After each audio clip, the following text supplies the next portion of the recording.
യഥാർത്ഥത്തിൽ പഞ്ചായത്ത് തെരഞ്ഞെടുപ്പിന്റെ ഫലം വന്നപ്പോൾ UDF 80 സീറ്റിൽ മുന്നിട്ട് നിൽക്കുക. ഏകദേശം 58 സീറ്റിലാണ് ഇടതുപക്ഷം മുന്നിട്ട് നിൽക്കുന്നത്. വെറും 2 സീറ്റിലാണ് BJP മുന്നിട്ട് നിൽക്കുന്നത്. മാത്രമല്ല BJPയെ സംബന്ധിച്ച് ഇവിടെ ഏറ്റവും കൂടുതൽ ആളുകൾ കൊട്ടിഘോഷിക്കുന്നത് BJP ഏതാണ്ട് ഇപ്പൊ കേരളം പിടിക്കും എന്നുള്ള രീതിയിലാണ്. യഥാർത്ഥത്തിൽ അവർക്ക് കഴിഞ്ഞ പ്രാവശ്യം അവരുടെ വോട്ട് ഷെയർ എന്ന് പറയുന്നത് 20%. അതിപ്പോൾ 16% കുറഞ്ഞിരിക്കുക. 16% മാത്രമേ ഉള്ളൂ അവരുടെ വോട്ട് ഷെയർ. കെ സുരേന്ദ്രൻ പ്രസിഡന്റായിരുന്നപ്പോൾ 20% ഷെയർ ഉണ്ടായിരുന്നു, വോട്ട് ഷെയർ ഉണ്ടായിരുന്നു. അത് രാജീവ് ചന്ദ്രശേഖറിലേക്ക് എത്തിയപ്പോൾ 4% വോട്ട് ഷെയർ കുറഞ്ഞു. അങ്ങനെയല്ലേ? ശരിക്കും BJPയുടെ ആ ഒരു കണക്ക് നോക്കുകയാണെന്നുണ്ടെങ്കിൽ രാജീവ് ചന്ദ്രശേഖറിന്റെ ഒരു കന്നി തിരഞ്ഞെടുപ്പ് മത്സരമാണ് ഈ ഒരു അദ്ദേഹത്തിന്റെ നേതൃത്വത്തിൽ നടന്നിരിക്കുന്നത്, തദ്ദേശ തിരഞ്ഞെടുപ്പാണ്. പക്ഷേ ഒരു തദ്ദേശ തിരഞ്ഞെടുപ്പിൽ BJPക്ക് പലയിടത്തും നേട്ടമുണ്ടാക്കാനായി എന്നത് വസ്തുത. പക്ഷേ അവിടെ വോട്ട് ഷെയർ കുറഞ്ഞു. അതിന്റെ അർത്ഥം വരുന്ന നിയമസഭാ തെരഞ്ഞെടുപ്പിൽ BJPക്ക് കാര്യമായൊന്നും പ്രതീക്ഷിക്കേണ്ട എന്ന് തന്നെയാണ്. പിന്നെ LDFന്റെ കാര്യം പറയുമ്പോൾ വളരെ വ്യക്തമായ UDF അവരുടെ ആധിപത്യം മേൽക്കോയ്മ പലയിടത്തും ഉണ്ടായി എന്നൊക്കെ അവകാശപ്പെടുന്നു. അതവർ പറയുന്നത് പഞ്ചായത്ത്, നഗരസഭ, മുനിസിപ്പാലിറ്റി ആ വോട്ടുകൾ കണക്കിലെടുത്തിട്ടാണ്. അങ്ങനെയല്ല, നിങ്ങൾ ജില്ലാ പഞ്ചായത്തിലെ കണക്കിലെടുക്കണം. ജില്ലാ പഞ്ചായത്തിൽ എത്ര വോട്ട് നേടി എന്ന് കണക്കെടുക്കണം. അപ്പോൾ അതിൻ്റെ വ്യത്യാസം മനസ്സിലാവും. ഏതാണ്ട് 70ഓളം സീറ്റുകളിൽ ഇപ്പോഴും LDF മുൻതൂക്കമാണ്. ആ 70ഓളം നിയോജക മണ്ഡലങ്ങളിൽ ജില്ലാ പഞ്ചായത്തിന് കണക്കെടുത്താൽ LDF മുന്നിലാണ്. അപ്പോൾ UDF പിന്നിൽ തന്നെയാണ്. ഈ ജില്ലാ പഞ്ചായത്തിൽ എടുക്കുന്ന ടോട്ടൽ മുഴുവൻ ഡിവിഷനിലെ ആ വോട്ട് കണക്കുകൾ വച്ചിട്ടാകണം അടുത്ത 2026 നിയമസഭാ തെരഞ്ഞെടുപ്പിൽ എന്തൊക്കെ മാറ്റങ്ങൾ ഉണ്ടാകുമെന്ന് പ്രവചിക്കാനും അതിനനുസരിച്ച് തന്ത്രങ്ങൾ പ്ലാൻ ചെയ്യാനും. ഇക്കുറി നടന്നിരിക്കുന്നത് ഒരു തദ്ദേശ തെരഞ്ഞെടുപ്പാണെന്ന് കൂടി ഓർക്കണം. എപ്പോഴും കേരളത്തിൽ തദ്ദേശ തെരഞ്ഞെടുപ്പിൽ വളരെ മിക്സ്ഡ് ആയിട്ടുള്ള പ്രാദേശികമായിട്ടുള്ള ചില വാദങ്ങളും അല്ലെങ്കിൽ ചില ജയ തോൽവികളും ഒക്കെയാണ് സംഭവിക്കുക. CPMന്റെ M രാജഗോപാലൻ അദ്ദേഹം മത്സരിച്ച് 24 വോട്ടിനാണ് ജയിച്ചത് എന്ന് പറഞ്ഞ് നിയമസഭാ തെരഞ്ഞെടുപ്പ് എടുക്കുമ്പോൾ ഏതെങ്കിലും ഒരു CPMന്റെ സ്ഥാനാർത്ഥി ഇത്ര വളരെ കുറഞ്ഞ ഭൂരിപക്ഷത്തിൽ ജയിക്കാറുണ്ടോ? ഇല്ല, കനത്ത ഭൂരിപക്ഷം തന്നെയാകും.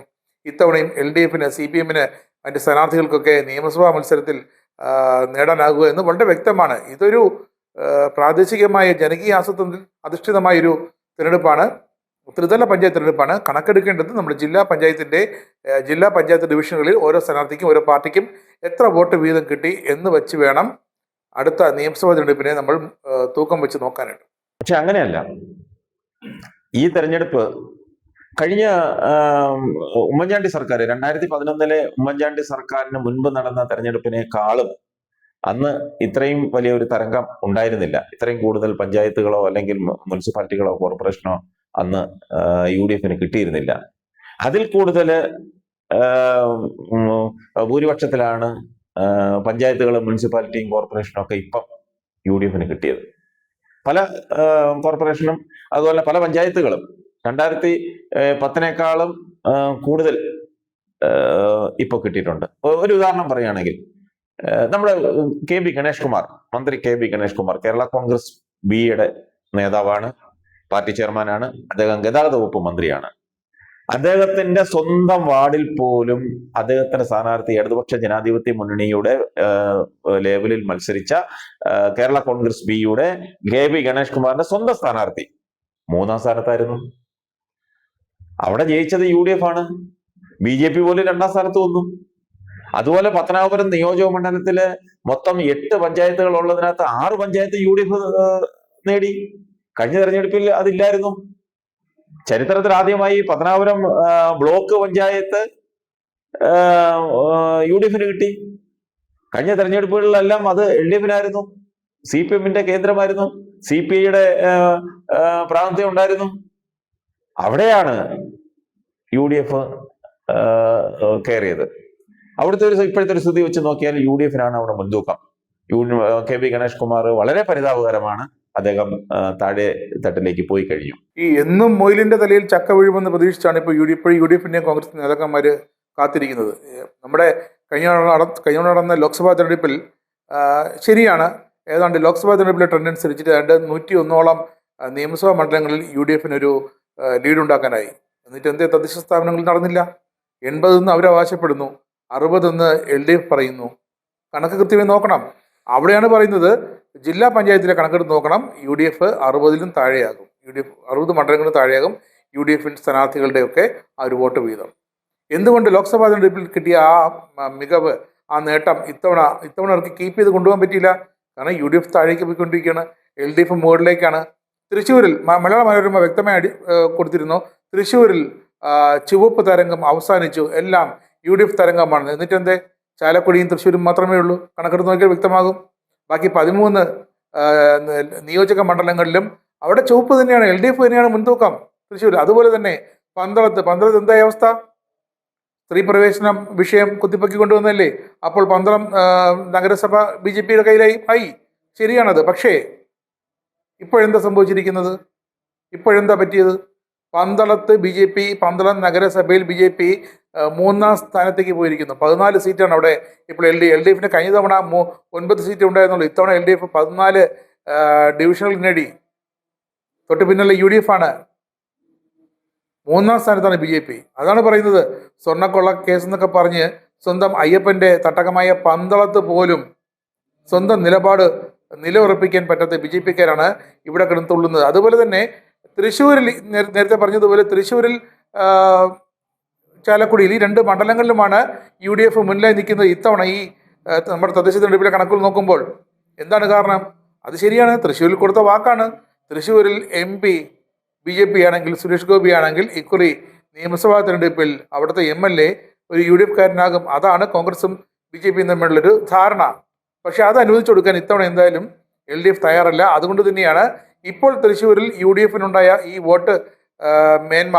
അവർ മികച്ചു നിൽക്കുന്നു, 1-ാം സ്ഥാനത്ത് നിൽക്കുന്നു തൃശ്ശൂർ നിയമസഭാ മണ്ഡലത്തിൽ. അത് ഈ പറഞ്ഞ ഒരു അഡ്ജസ്റ്റ്മെന്റ് ഭാഗം തന്നെയാണ്, അതിൽ യാതൊരു സംശയവുമില്ല. അതുപോലെ തന്നെ പലയിടത്തും BJP 3-ാം സ്ഥാനത്തേക്ക് കൂപ്പുകുത്തിയിട്ടുണ്ട്. ചില സീറ്റുകൾ BJP നേടിയിട്ടുണ്ട്. അത് പ്രാദേശികമായ അഡ്ജസ്റ്റ്മെന്റ് ആണ്. പിന്നെ UDF അവകാശപ്പെടുന്നത് പോലെ എന്തുകൊണ്ട് അവർക്ക് ഇത്തവണ സമ്പൂർണമായ ജില്ലാ പഞ്ചായത്തുകൾ പിടിക്കാൻ സാധിച്ചില്ല? 8-9 ജില്ലാ പഞ്ചായത്തുകൾ അവരുടെ കയ്യിലുണ്ട്. അതിൻ്റെയൊക്കെ ഭൂരിപക്ഷം എത്രയാ? അവിശ്വാസ വോട്ടെടുപ്പുകളുടെ പ്രളയമായിരിക്കും ഇനി. UDFിന് ഇപ്പോൾ 7 ജില്ലാ പഞ്ചായത്താണ്. LDFിന് കണക്ക് നോക്കുമ്പോൾ LDFിനുണ്ട് 7 പഞ്ചായത്ത്. അപ്പോൾ അവിടെ എന്താ അവർ മുന്നോട്ട് പോകാത്തെ? എന്താ 7 ആയത്? അവർക്ക് അവിടെയും 100 സീറ്റ്, പാർലമെന്റ് ഇലക്ഷനിൽ 100 സീറ്റ് അവർക്ക് പിടിക്കാം, അവർക്ക് മുന്നേറാമെങ്കിൽ ഇവിടെ എന്താണ് അവർ 7 താന്നുപോയത്? അപ്പോൾ ഓരോ ജില്ലകളിലെയും ജില്ലാ പഞ്ചായത്തിലേക്ക് വന്ന ആ വോട്ട് വീതം നേരത്തെ തുടക്കത്തിൽ ഞാൻ പറഞ്ഞതുപോലെ തന്നെ ജില്ലാ പഞ്ചായത്തിലെ വോട്ട് വീതം കൃത്യമായി പരിശോധിച്ചാൽ ഈ 7 എന്നതിൻ്റെ പൊരുൾ മനസ്സിലാകും. UDFിന് കിട്ടിയ 7 ജില്ലാ പഞ്ചായത്തുകളിൽ എത്ര BJP വോട്ട് അവർ കിട്ടിക്കാണും? കണക്കുകൾ ഉടനെ പുറത്തു വരും. UDFുകാർ 7 ജില്ലാ പഞ്ചായത്തിൽ അവർക്ക് ഭരണം ഉറപ്പിക്കാൻ കഴിഞ്ഞിട്ടുണ്ടെങ്കിൽ അവിടെ BJPയുടെ അക്കമഴിഞ്ഞ, മനസ്സ് നിറഞ്ഞ, താമര വിരിയിച്ചു കൊണ്ടുള്ള ആ ഒരു സഹായം അവർക്ക് UDFിന് കിട്ടിയിട്ടുണ്ട്. പിന്നെ കഴിഞ്ഞ ദിവസം VD സതീശൻ പറഞ്ഞു, ഇനി NDAയിൽ നിന്നും, അതെന്തോ ആയിക്കോട്ടെ, അത് LDFിൻ്റെ ഒരു വിഷയമല്ല, LDFിൽ നിന്നും ചില ഘടകകക്ഷികൾ UDFിലേക്ക് പോകുന്നു. മണിക്കൂറുകൾക്കകം കേരള കോൺഗ്രസ് എമ്മിനെ ഉന്നം വെച്ചെന്ന് മനസ്സിലായി. മണിക്കൂറുകൾക്കകം കേരള കോൺഗ്രസ് എമ്മിൻ്റെ സംസ്ഥാന ജനറൽ സെക്രട്ടറി സ്റ്റീഫൻ ജോർജ് വ്യക്തമായ നിലപാടെടുത്തു. തങ്ങൾ ഒരിടത്തേക്കും പോകുന്നില്ല. പല തവണയായി കോൺഗ്രസും കുഞ്ഞാലിക്കുട്ടിയും മുസ്ലിം ലീഗുമൊക്കെ തങ്ങൾ വന്ന് സമീപിക്കാറുണ്ട് UDFിലേക്ക് വരണമെന്ന് പറഞ്ഞ്. ഒരിക്കൽ ആട്ടിപ്പായച്ചതാണ് UDFുകാർ. അതുകൊണ്ട് തന്നെ ഇനി അങ്ങോട്ട് പോകുന്നില്ല എന്ന് വ്യക്തമായ നിലപാടെടുക്കുന്നു. അതുപോലെ തന്നെ കേരള കോൺഗ്രസ് LDFിലേക്ക് വന്നതിന് ശേഷം LDFിൻ്റെ തെരഞ്ഞെടുപ്പ് ഗ്രാഫ്, വിജയ ഗ്രാഫ് കുത്തനെ ഉയരുകയാണെന്ന് കേരള കോൺഗ്രസ് തെളിവുകൾ നിരത്തി പറയുന്നുണ്ട്. അപ്പോൾ പിന്നെ തങ്ങൾ എന്തിന് LDF വിട്ടു പോകണമെന്നാണ് അവർ ചോദിക്കുന്നത്.